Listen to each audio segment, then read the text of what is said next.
तो स्वागत है आप सभी का एक और नई वीडियो में। और पिछली वीडियो में हमने फ्री फायर इंडिया के बारे में बात की थी और इसीलिए आज हम इस वीडियो में बात कर रहे हैं, क्योंकि उस वीडियो में हमने इस वीडियो की बात की थी, इसीलिए इस वीडियो में उस वीडियो की बात कर रहे हैं। अब ऐसी ही बातें घुमा घुमा के आपको आजकल के फ्री फायर यूट्यूबर्स बताते रहते हैं अपनी हर वीडियो में। अभी रिसेंटली 2-4 दिन पहले free fire India play store से गायब हो गया था, यानी कि प्ले स्टोर से इनविजिबल हो गया था, जिसके बाद पूरे फ्री फायर कम्युनिटी में यही बातें चलने लग गई और सारे के सारे यूट्यूबर्स यही वीडियोस अपलोड करने लग गए और सब ने मिलकर बहुत सारी अफवाहें फैलाई कि अब free fire India permanently ban हो गया, गवर्नमेंट ने रिमूव कर दिया, अब कभी लॉन्च नहीं होगा, फलाना ढिमकाना। बट जैसा कि मैंने अपनी पिछली वीडियो में कहा था कि ये कोई भी प्रॉब्लम वाली बात नहीं है, ये प्ले स्टोर की पॉलिसी की वजह से रिमूव किया गया है और खुद ब खुद एक दिन फ्री फायर इंडिया वापस आ जाए। ठीक वैसा ही हुआ, फ्री फायर इंडिया दोबारा से करेंटली प्ले स्टोर पर वापस आ चुका है। लेकिन आज की इस वीडियो में हम 2 सवालों के जवाब और जानने आए। आखिर 5 सितंबर को फ्री फायर इंडिया इतने जोरों शोरों से अनाउंसमेंट करने के बाद भी क्यों नहीं लॉन्च किया गया? आखिर free fire India launch delay के पीछे एग्जैक्ट क्या रीजन है? और हमारा दूसरा और सबसे बड़ा सवाल जो कि हर एक फ्री फायर प्लेयर जानना चाहता है कि आखिर फ्री फायर इंडिया कब लॉन्च होगा। तो देखो यार, मैं बाकी क्रिएटर्स की तरह रोज तो वीडियोस नहीं बनाते रहता हूँ कि आज लॉन्च होगा, कल लॉन्च होगा, फ्री फायर इंडिया अब आ रहा है। कुछ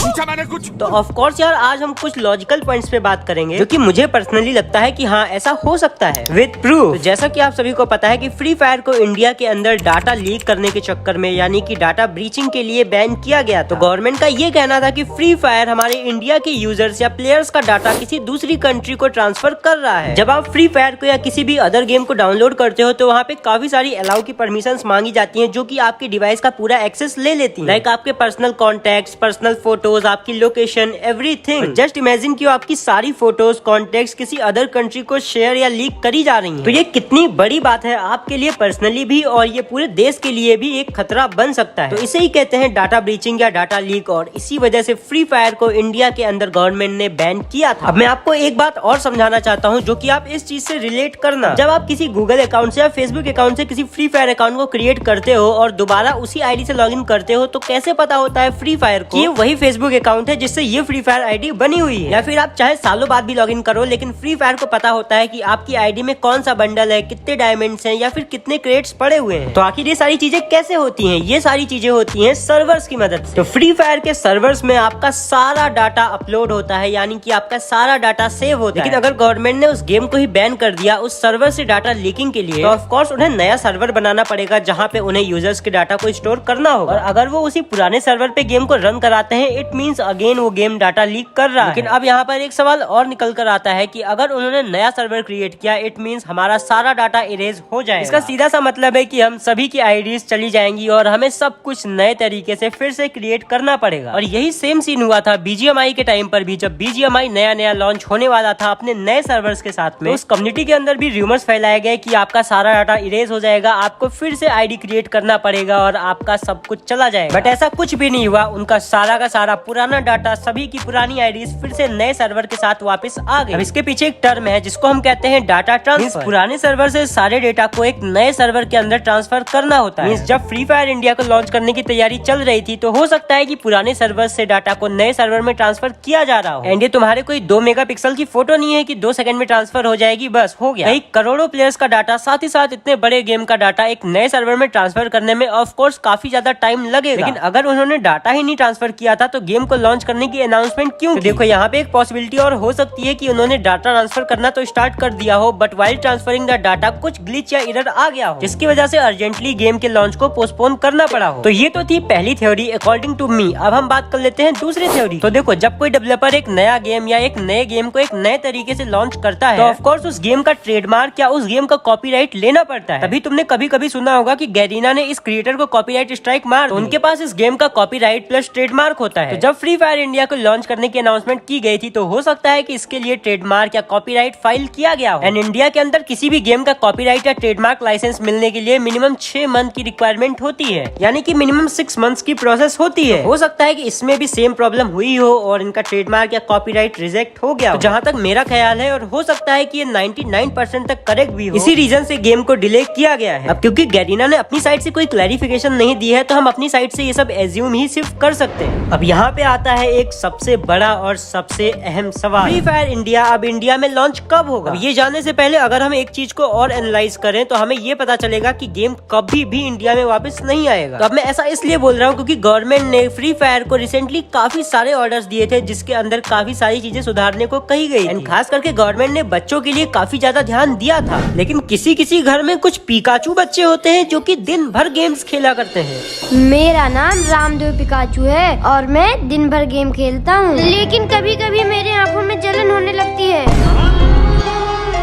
मुझे कुछ दिखाई नहीं रहा।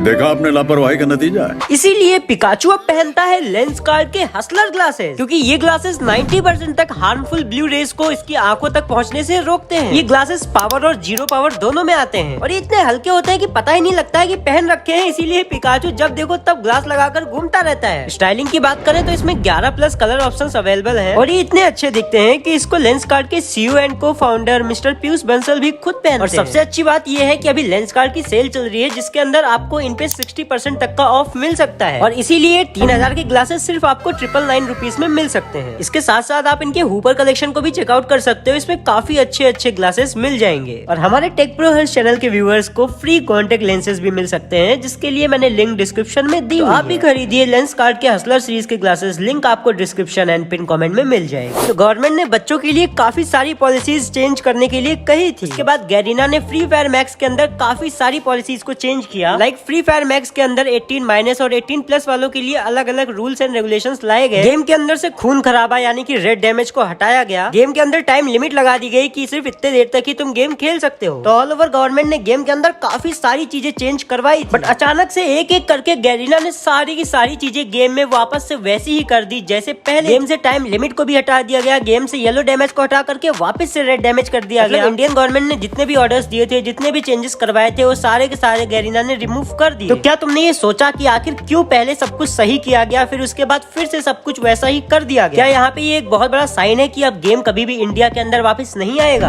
वेल, ऐसा कुछ भी नहीं है, गेम आएगा और बहुत ही जल्दी आएगा। और बात रही इन सारे अपडेट्स की, इन सारे चेंजेस की जो कि गवर्नमेंट ने करवाए थे और गैरीना ने फिर से उसको वैसा ही कर दिया है, तो चिंता करने वाली कोई बात नहीं है। यहाँ पर ये सारे के सारे अपडेट्स, सारे के सारे इम्प्लीमेंट्स फ्री फायर इंडिया के अंदर हो करके ही गेम इंडिया में आएगा। तो यहाँ पर हो सकता है कि आपको फ्री फायर इंडिया के अंदर येलो डैमेज और साथ ही साथ टाइम लिमिट फिर से देखने को मिले। और बात रही गेम के इंडिया में वापस आने की, तो जैसा कि मैंने आपको अभी थोड़ी देर पहले वीडियो के अंदर बताया था कि गेम का एक कॉपीराइट और एक ट्रेडमार्क होता है जिसका लाइसेंस इंडिया के अंदर इंडियन गवर्नमेंट मिनिमम 6 महीने के प्रोसीजर के बाद देती है। इट मींस अगर हम 5 सितंबर से 6 महीने काउंट करें तो 6 महीने होता है फरवरी। जी हाँ, तुमने सही सुना, मतलब अपकमिंग मंथ जनवरी के एंडिंग और फरवरी के स्टार्टिंग तक ये गेम इंडिया में वापस आ सकता है। आ सकता नहीं है, 100% गेम आ जाएगा जिसकी गारंटी मैं 99% दे सकता हूँ। अब हाँ, 100% तो खुद गैरीना वाले भी नहीं दे सकते। तो कुर्सी की पेटी बांध लो, चुपचाप से बैठ जाओ और बस इंतजार करो गेम आने का, क्योंकि अगर ये मेरी थ्योरी सही है तो तुमको फरवरी स्टार्टिंग में गेम मिल जाएगा। बाकी एक जरूरी बात और है, अपन इंस्टाग्राम पे 40,000 फॉलोअर्स के बहुत करीब हैं, तो आज के आज मेरे को 40,000 फॉलोअर्स कंप्लीट चाहिए। वीडियो पसंद आई है और यहाँ तक देख लिया है तो मैं तुम्हें एक सीक्रेट कोड बताता हूँ, TPHOP कमेंट्स में लिख देना, मैं रेड हार्ट दूंगा और समझ जाऊंगा कि तुमने इन तक वीडियो देखी। सब्सक्राइब करके बेल आइकन प्रेस करना तो भूलना ही मत, क्योंकि ऐसी मजेदार वीडियोस और ऐसे ही करेक्ट इन्फॉर्मेशन मैं तुमको इस चैनल पे देते रहता हूँ। मेरी वीडियो से सिर्फ एंटरटेनमेंट ही नहीं, नॉलेज भी मिलती है, तो इसीलिए सब्सक्राइब कर लेना और वीडियो को लाइक करना तो भूलना ही मत। चलो मिलता हूँ किसी और वीडियो में फ्री फायर इंडिया के साथ, तब तक के लिए सभी को बाय बाय।